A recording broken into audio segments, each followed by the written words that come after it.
And joining us now on the debate, in Ottawa, Senator Wilfred Moore, Liberal member of the Senate Standing Committee on National Security and Defence, and Roland Paris, Professor of Public and International Affairs at the University of Ottawa. And with us here in studio, retired Canadian Armed Forces Colonel Brian MacDonald, Senior Defence Analyst with the Conference of Defence Associations, and TVO's own International Affairs Analyst Janice Stein, who we might say has just finished the first draft of a forthcoming book called The Unexpected War, Canada in Kandahar. Where's my copy? Coming soon. Coming soon to a theater near me. Soon. Okay, very good. Welcome everybody to the program tonight. I want to start by reading something. Senator Moore, you'll recognize this. Here's Senator Colin Kenny, Chairman of your Standing Committee on National Security and Defense, who wrote this about Afghanistan. My own assessment is that the odds of quote-unquote success in Afghanistan are probably not good, given all the hurdles there are to overcome there.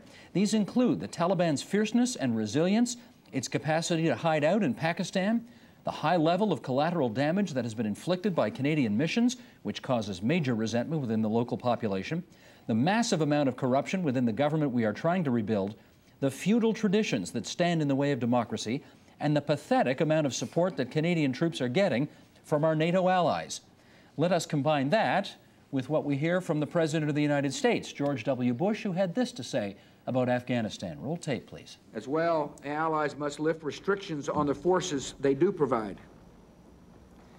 so NATO commanders have the flexibility they need to defeat the enemy wherever the enemy may make it stand. Snow is going to melt in the Hindu Kush Mountains, and when it does, we can expect fierce fighting to continue. So, Janice, let me start with you. We've got a situation where the Americans are sending 3,200 more troops over there. You've got Senator Kenny's assessment of things, which is not very rosy.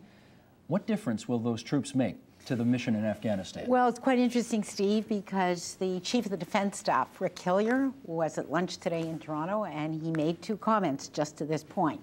The first, with these new troops coming from the United States, we have enough troops on the ground to do the job. That was his first comment, whatever the job means. Exactly, we will deconstruct what the job is. And his second comment was, if this were easy, we would have done it long ago. This is a generation, at least, if not more, we need to stay the course. 3,200 more troops, Colonel MacDonald, what do you think? Well, it's better than it was, but if we're looking at the number of boots on the ground problem, it's not enough. We have seen some increments as well from the Europeans, but again, altogether, not enough. Better, and in a position where the stalemate can be preserved, but if we're going to then come to a victorious resolution in the South, then I think we need more than that. Roland Paris, you wrote a piece for Policy Options magazine that Canadian troops were winning, you said, tactical victories, but that was not the same thing as winning strategic success.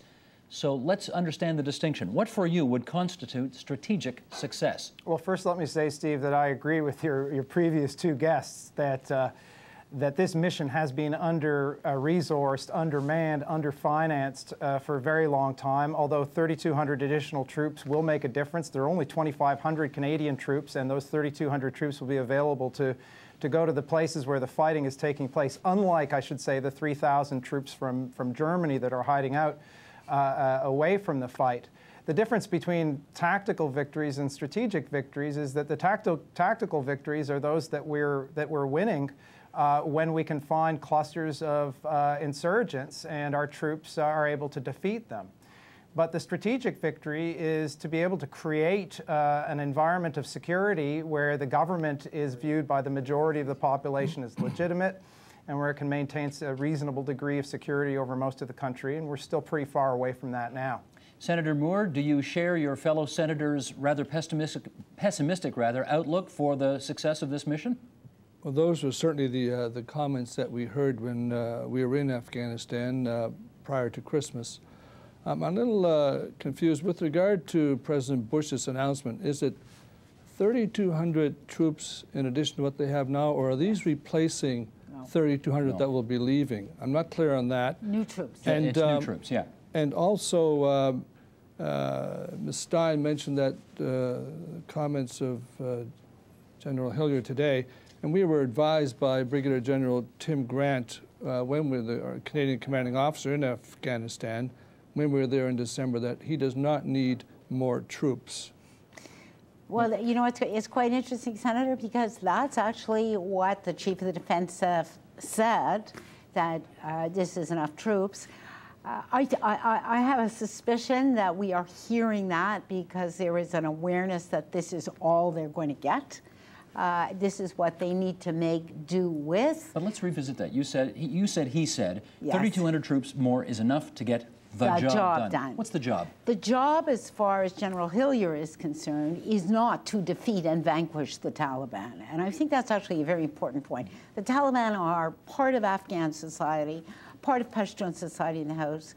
They will not, in fact, be defeated or eliminated. So what's the job?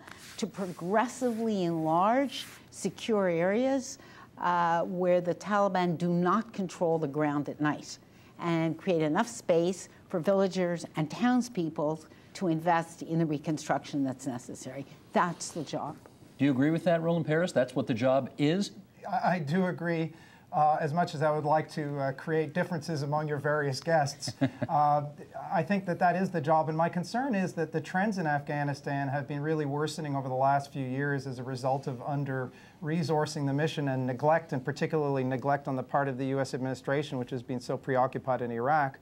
And those trends include the obvious increasing number of attacks, the six-fold rise in suicide Well, we attacks. got this. Hang on. Let me pull this up, because you wrote this in your piece, and if we can, let's bring this up right now. Here are terrorist incidents and deaths in Afghanistan, and we've got a board we can bring up here. There it is, starting in 2001 from not very many at all, and you go up to 2006 to quite a significant number of incidents. You would like to see, presumably if you've got 2,500 plus troops over there, as Canada does, you would like to see that graph trending down. But that in fact, it's going the other way. That wouldn't be realistic, actually. Go ahead, Roland, you want to comment? Well, I would add to that. I mean, this is just the superficial, kind of immediate kind of measure of progress. There are other elements, too, including the sophistication of the insurgency. They're adopting new techniques. They're getting better at evading detection. They're getting better at doing bombings, importing techniques and expertise, apparently, from the insurgency in Iraq. There's the issue of the safe havens in Pakistan, where the insurgency seems to be strengthening. And there's also, critically too, the attitudes of ordinary Afghans towards the mission and towards their government. They continue to be strongly supportive of the government of Hamid Karzai and the mission. That's a key difference between Iraq and Afghanistan. But from one year to the next, from 2005 to 2006, that support has been slipping, and that's a matter of real concern for the strategic reasons that Janice and I were both, I think, talking about. Senator Moore, I want to get a sense from you, given your recent trip to the region, whether you saw that same kind of support from the population as a whole towards the new government that's in place. We had an interesting discussion one day with a colonel in the Afghan National Police. And his comments were that they have all the wrong people in all the wrong jobs, and it's all corrupt at the top. So, you know, and he was adamant, and he was, his son had lost both of his legs fighting in the Afghan army alongside the NATO forces. And he thinks all shooting should stop. Well, so does everybody else would like that. But at the same time, you know, the main focus has got to be the Kandahar province. That's where the problems are, and that's where we've got to focus our aid. And I mean, and that whole southern region of Afghanistan, leading across the border into Pakistan. I mean, they don't recognize the Durand Line. It was a line put there by some British bureaucrat, and they're all members of the same tribe. Including the members of the Taliban. All those people are members of the Pashtun tribe and subsets of it. So, you know, they have loyalties and cultures that are much different than perhaps we appreciate. And the things that we're trying to deal with are not as we would conventionally see things and how we would approach things. Understood. Colonel MacDonald, I'm going to get you to react to something that we're going to play another clip of George W. Bush here on the issue of al-Qaeda, because we're starting to hear that al-Qaeda is becoming more deeply rooted in nearby Pakistan, and they are just waiting for their moment to pounce. Here's the President of the United States. Roll tape. Now, there's another part of our strategy I want to share with you, and that is to help President Musharraf defeat the terrorists and extremists who operate inside of Pakistan. We're going to work with Pakistan and Afghanistan to enhance cooperation to defeat what I would call a common enemy. Taliban and al-Qaeda fighters do hide in remote regions of Pakistan. This is wild country. This is wilder than the Wild West. These folks hide and recruit and launch attacks. The president did not go on to say that he wants to smoke them out of their caves, but it does sound like this is an impossible problem to solve. Would you agree? Well, it's certainly a very difficult problem because, of course, you're dealing with a safe haven that is located in Pakistan. And you have a Pakistan government that has its hands a little bit tied because historically the Pakistan government, through the intelligence operations, has supported the Taliban originally. You have an al-Qaeda presence in the madrasas in Pakistan, which then again constrains the ability of the Pakistan government to move. You have a problem of Baluchistan, which has people there who are very loosely related to the government.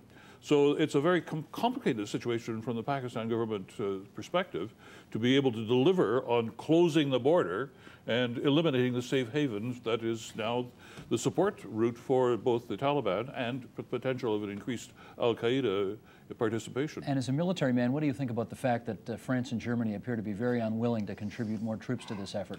Well, in Germany, of course, there's a case that you have a coalition government of socialist and Christian Democrat, and the socialist side is A, pacifist, and B, hates the Americans with a passion that is even deeper than that of the Canadian left. And France has commitments elsewhere around the world, and I would not tag the French with quite the same sharpness that I would tag the Germans. Janice, what do you think needs to be done to strengthen the Karzai government? The Karzai government has an endemic problem of corruption. There's no question about it. And that's actually the most negative note that we see coming out of opinion surveys, because they actually are doing public opinion polling in southern Afghanistan, Steve. And they're reasonably reliable. Yes. They really are, because you see shifts, and they're also being done by outsiders to some degree too, by independent people who are coming in and doing the polling. So I think that is probably the biggest single issue. Now again, let's understand what an Afghan central government was in history and what it was not. It was never a government that delivered services. So we need to get that in Canada. We have a hard time wrapping our head around this. It was a government in Kabul, and traditionally the king had an army which tribal leaders across the country respected. And what the government fundamentally did was referee struggles between different tribal leaders, particularly in the south, where the social structure remains unchanged. One of the biggest mistakes we are making is exporting a vision of the state that we have to a part of the world where their understanding of the state is very, very different. The key issues are to limit the corruption and to limit the brutality of the Afghan National Police. Well, let me go to Roland Paris. How do you actually do that? Can you do it? Well, I don't think that you're going to transform Afghanistan into Canada or Sweden or whatever the case may be. And in fact, the Senate committee report's quite good on this, because it really identifies the need to be modest about our goals with regard to governance reform in Afghanistan. And the other thing the Senate committee says, which I think is correct, is that it would be a great victory to reduce corruption in the rule of law sector, just to the point where Afghan National Police weren't shaking down their own citizens at roadblocks. This is something that has to be handled from the center. Karzai really has to tackle this. Part of the problem is that he never had the resources at the beginning. He had to subcontract security and governance with local warlords. But now he's had an anti-corruption office in place for 2 years with 140 people in it, and there hasn't been a single prosecution. So it's about time. You know, it's important to leaven some of the pessimism with a little bit of optimism. An interesting incident occurred just 2 weeks ago in Kandahar. The chief of police arrested a senior police officer on his own staff because in a melee, this senior police officer had fired on civilians. That would have been unthinkable even 6 months ago in Kandahar. So there are some encouraging signs. This is a very long process, and we need to be reasonable in terms of the expectations. Senator Moore, I wonder again, from your trip over there a couple of months ago, whether or not you heard much talk about this thing we're hearing a lot about now, which is the so-called spring surge, that once the snow starts to melt, the Taliban are going to be mounting another attack. What did you hear about that when you were over there? Well, we just heard, I mean, you know, the military don't speak to in terms of their tactical secrets and plans, but I mean, that was something that was discussed in a peripheral way. But I want to go back to something else with regard to Pakistan. I also want to talk a bit about the corruption thing. You know, Mullah Omar, the head of the Taliban, he lives in Quetta. Everybody knows that. He gives the Pakistan government knows that. And the Pakistan Secret Service, I mean, they're operating in Afghanistan. There's a wonderful book, The Punishment of Virtue, by Sarah Chase, who was a member of the National Public Radio, and now she's over there working as a volunteer. We've had her on this program. Have you? Well, great insight into the culture, into the thinking processes. I mean, you've got a society here. You know, Ms. Stein, you mentioned that one arrest. That's great. That's going the right way. But I mean, you're basically talking about a country without any civil service, without any loyal people understand the rule of law as we do. There's not a loyal police force, a loyal army as we know them, and the way that we think they should be. Let me move us into a second segment of our discussion here, which is this story just way more complicated than everybody thinks it is? And to that end, we want to bring up some public opinion polling here on what Canadians have to say about this. And, well, let's bring these numbers up here. As we all know, Canada did not participate in the war in Iraq. And how did Canadians feel about this? And you can see 78% of Canadians feel proud about the fact that this country did not participate in the Iraq War, only 20% saying they were not proud. How about Afghanistan? What's the issue there? How do you feel about Canada's recent involvement in Afghanistan? 55% are proud of our participation in Afghanistan. Only 42% say they're not proud. So a majority of Canadians seem to be happy about the fact, or proud of the fact, that we are over there. Let's continue with another quote here. This is from the Senate report on Canadian troops in Afghanistan, and it quotes thusly: "Firstly, looking at Canada's involvement in Afghanistan from a humanitarian point of view, only a very callous person would deny that the Afghan people need help. Secondly, looking at Canada's involvement from a strategic point of view, only a very naive person would deny that Western countries are threatened by religious extremists, some of the most venomous of whom currently make their home in Afghanistan, and that neither Canada nor its allies should acquiesce to that threat." Colonel, I want to ask you a very simple question. What's this war all about? Well, the war is about trying to create a situation in which you can get a stable government so that the redevelopment of a country that's had 25 years of war and destruction can start getting itself with its acts sorted out and moving back towards the process of being a normal state. And in order to do that, you need stability in order to achieve development. Senator Moore, do you think Canadians get that? Well, I think they're proud of the work that our troops are doing, but I don't know that the public at large understands the complexity of this mission and what we're trying to do here. Why don't they? Well, it's very involved. I mean, I think that Canadians probably view this mission as they might view, you know, what's happening in another theater, if it's Iraq or some other theater around the world. But this is not your conventional war. You know, you've got, this is like I don't know if it's a battle of cultures. We're trying to restructure a society that has been at war, has been mentioned by Mr. MacDonald, but more than that, I mean, they decide things in different ways. You know, some mentioned earlier about the king and his army. Well, each warlord has his army, still armed. So you know, and they're not about to give that up. I understand, but okay, help us further along then, Roland Paris. Is this a war between religions?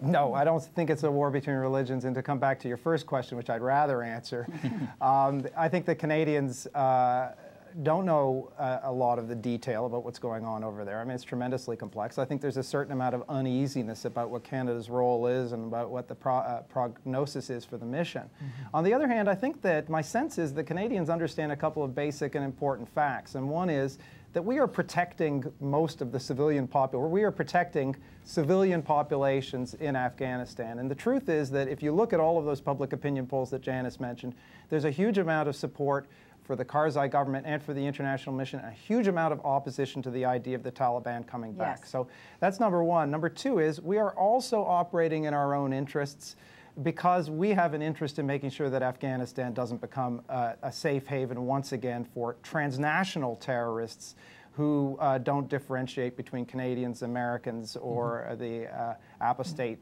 secular regimes of the Middle East. So the final thing I'd add to this is that I think one of the reasons that Canadians maybe are not getting as much detail as they could is that our political leaders, with the exception of the senator, but our political leaders in the House of Commons, are not debating the substance of the mission. There's a kind of false debate, a simplistic debate about the balance between development and military aspects of the mission, whereas we should be talking about what are the conditions, what are the trends, and what are the conditions for success. Why do you think we're not debating that in the House of Commons? Because the opposition parties have a political interest in being able to play upon the unease of the Canadian public with the military aspects of the mission, and the government has chosen to pursue a kind of relentlessly positive and simplistic messaging strategy. Janice? You asked whether this is a war between religions, and that's a question that people ask all the time. If you actually think about this, this is a war within Islam. The Pashtuns south of Afghanistan are, of course, Muslim, but yet those public opinion polls are very, very clear. They know the Taliban, they've been there, they've seen the brutality of the Taliban, and overwhelmingly, they do not want it back. So I think it is entirely misguided to see this as a war between religions. It is, in fact, the vast majority of Muslims living in southern Afghanistan do not want to see a return of a more militant brand of Islam, which fits very poorly with Pashtun culture in the South. Can I get you to follow up on that? Yeah, I would agree with Janice on this. I think, again, the Stenley Foundation has had some analysis and talking now about a neo-Taliban, not the old Taliban, but a new coalition, which includes the remnants of the Taliban, but also includes the drug traffickers. And this, in my view, is one of the absolutely key aspects of the whole operation. We're talking about a country that produces 92% of the world's total opium production. And it's even heavier in terms of Kandahar province and next door in Helmand province. The export value is around $3 billion. About $700 million goes to the farmers, $2.3 billion into the hands of the drug traffickers. Against that, the Karzai government, who everybody slags for not doing anything, has its own national revenues of around $300 to $400 million a year. If it were not for the amount of Western aid coming into that government, it would collapse. Now, here we have a situation in which the drug traffickers' financial resources are something in the order of 6 or 7 or 8 times that of the national government. You ask what the problem is? Well, right there is a major part of the problem. Let's see what the Canadian public has to say about whether or not we're having any success over there, and we'll bring up these next set of numbers. Question they asked, do you think in the end the Canadian mission in Afghanistan is likely to be successful or not successful? Look what the Canadian public says about this. Only slightly more than a third of Canadians surveyed thought that we were going to be successful at the end of the day. 58%, fully 58% said we're not going to be successful. Roland Paris, how do you judge whether we will achieve success in Afghanistan, enough success presumably to satisfy the Canadian public on this? It comes back to what we were talking about before. We have to be modest and clear in our goals, and I think we need to be talking about that in Canada. NATO as a whole needs to be talking about that more explicitly. But obviously we're not expecting some like Jeffersonian-style democracy to be in place. Absolutely, that's the point. So what are the benchmarks? Well, the benchmark is, I think, the general benchmark is a government that is viewed as legitimate by most Afghans and that is capable of maintaining a reasonable amount of security in most parts of the country. It's not Sweden. It's a stable government that's viewed as legitimate by the population. And in order to get there, you have to deal with aspects of the corruption problem because it is undermining perceptions of legitimacy in the government. You have to build up Afghan National Army. You have to reform the Afghan National Police Force. You have to be able to hand over a counterinsurgency to the Afghan National Army, which is supported by the population, and then you'll probably have a low-grade insurgency. I mean, we should settle for Colombia and not be aiming for Sweden, and be clear about that. So, Senator Moore, some people have alleged that we're trying to do this on the cheap. Do you believe that we have enough boots on the ground and enough financial resources behind this mission to be successful? I think we do right now. But in addition to what Roland mentioned with regard to defining the mission, there's also the time frame here. I mean, how long do we do this? You know, the evidence we heard is anywhere from 20 to 100 years. You know, CEDA's committing $100 million a year for the next till 2011. It's costing us $30 million a month, separate from the salaries to the armed forces. So we've got to talk about that. You know, and Canada is party to this London Compact, which has not been discussed in the House of Commons. And that commits us here to 2011. Well, let's actually, I got some numbers on this. You brought this up, and let me bring these numbers up now, because this is a perfect time to do it.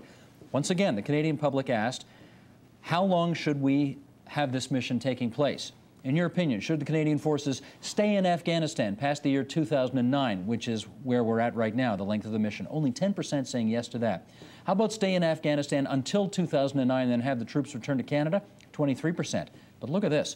Return from Afghanistan before 2009, which is the point at which the mission is supposed to be extended at this date, 59% of Canadians want the troops home before the Harper government has committed them. Mm-hmm. You know, it's really interesting because those numbers are striking, because when you talk to Canadians about Canadian soldiers helping Afghans, and you see pictures of soldiers building schools, which they're doing a lot of, and building roads, which they're doing a lot of. It's a much more complicated mission than the pictures of fighting and combat that we see. There's a tremendous amount of support. And yet there's this unease in the Canadian public with this image of the Canadian forces as fighters. Well, it's more than that. There's a clear, if we're hearing that it's going to take, and Colonel MacDonald said it again tonight, if it's going to take 20 years to get this mission done, yeah, and we have the preponderance of the Canadian public surveyed saying we want those troops out within 2 years. Now.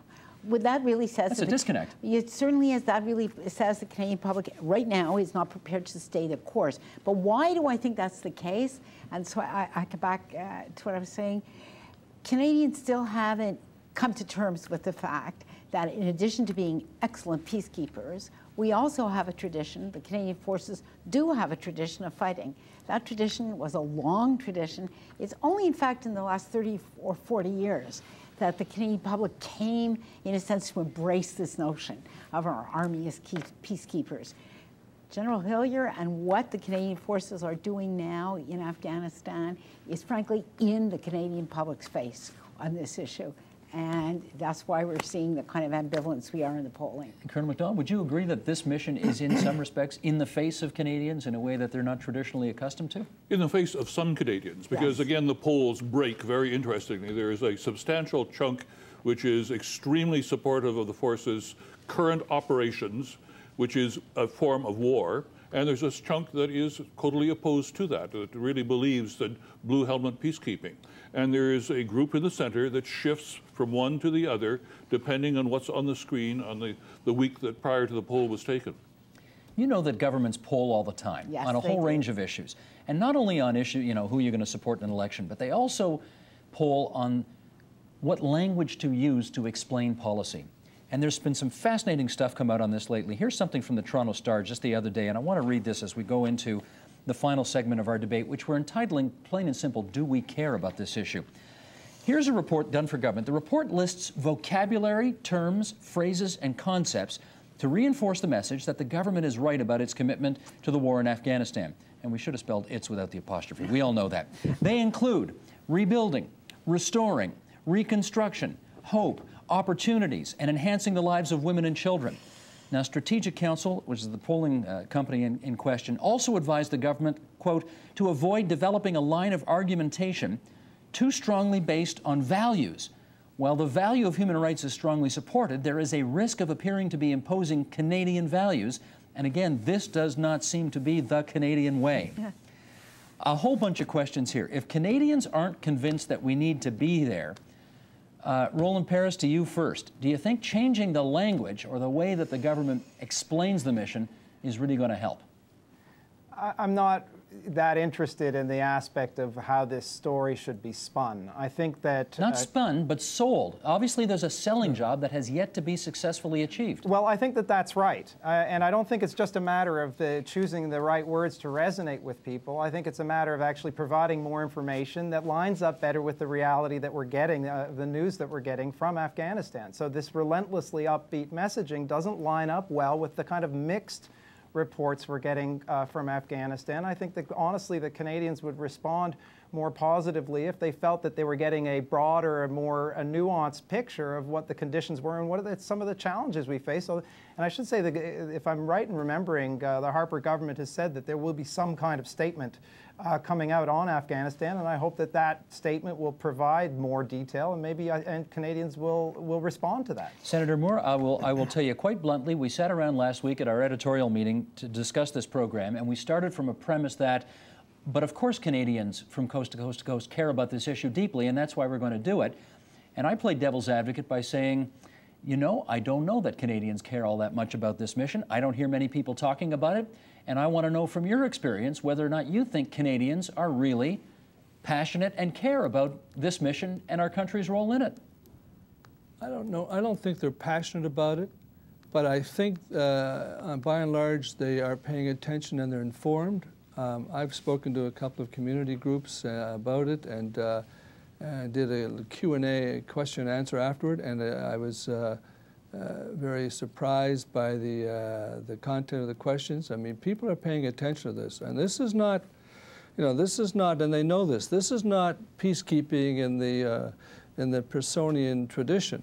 I mean, this is every bit war making, and hoping that we'll do enough without doing too much, so that we will win the hearts and minds of the Afghanistan people, and be able to get them to work with us and to do the reconstruction necessary to provide, you know, the things that they need, that we think they need, and that they do need. Janice, I think if you went and interviewed 100 Canadians on the street, they would tell you environment, health care, yep. You know, the status of the Toronto Maple Leafs or Ottawa Senators is more exercising to them than what's happening in Afghanistan. That's my hunch.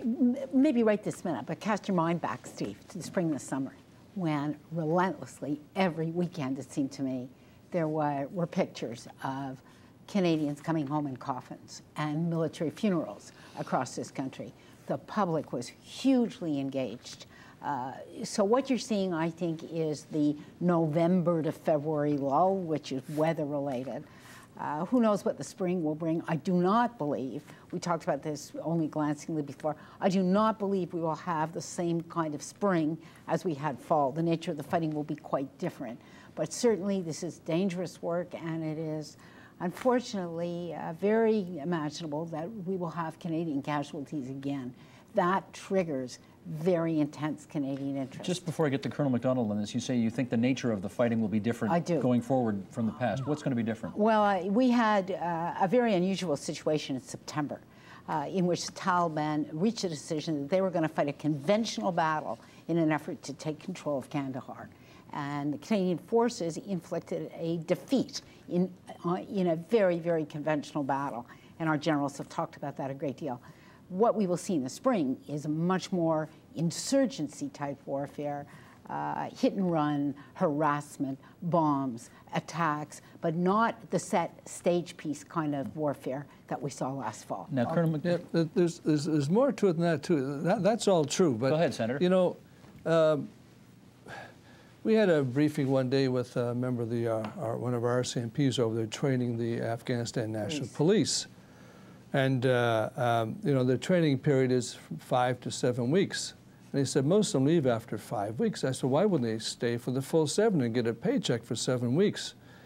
And he said, well, they're getting it. I said, what do you mean they're getting it? He said, well, they're either getting the topping up and more than that from the Taliban, or from some minister in Kabul, or from a local warlord. So, you know, I think Mr. MacDonald mentioned about the wealth that the Taliban have, and that's prevalent. And I don't know that the people in the southern, certainly in the southern, in the Kandahar province area, have that sense of loyalty to Kabul as their central government, as we do, for example, to Ottawa. I don't know that they have that feeling. Better And watch. I don't want to exaggerate that. Well, and I don't know how you instill that. You know, I mean, that's a huge task culturally and philosophically, because that's not the way they've used to be. That's the way it's not the way that they've lived for thousands of years. Understood. Steve, can I get back just on? Hang on one second, Roland, because I do want to get Colonel MacDonald on this as well. I know, obviously, you care passionately about this issue, and I know the circles in which you travel, people care a great deal about this mission. I know you're not an expert in public opinion, but what's your sense of whether the Canadian public cares about our mission in Afghanistan? Well, I think Janice is quite right. At this point, we're in the lull period between the two campaign seasons. And since there's not much information coming out to the general public, then it's not very high on the public's immediate recognition agenda. Once we're into the campaign season, then we're going to get a much more close attention on the part of the public.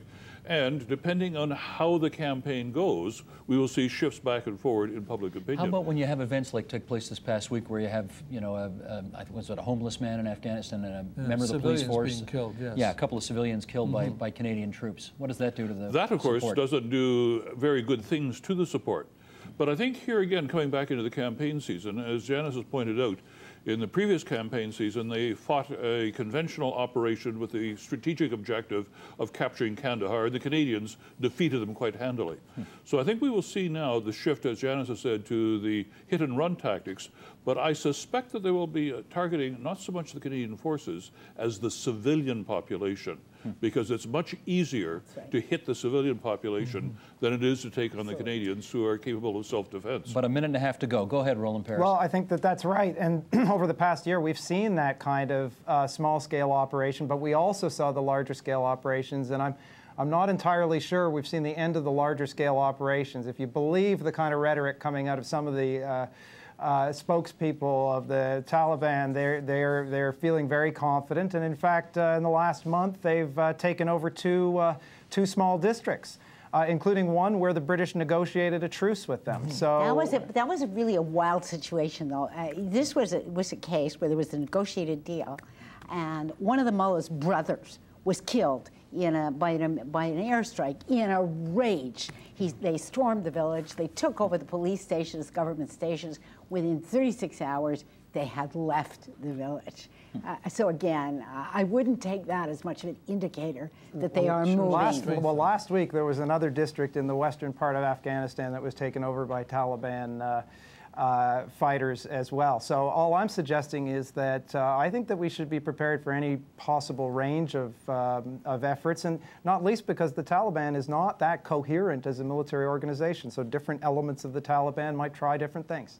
Okay.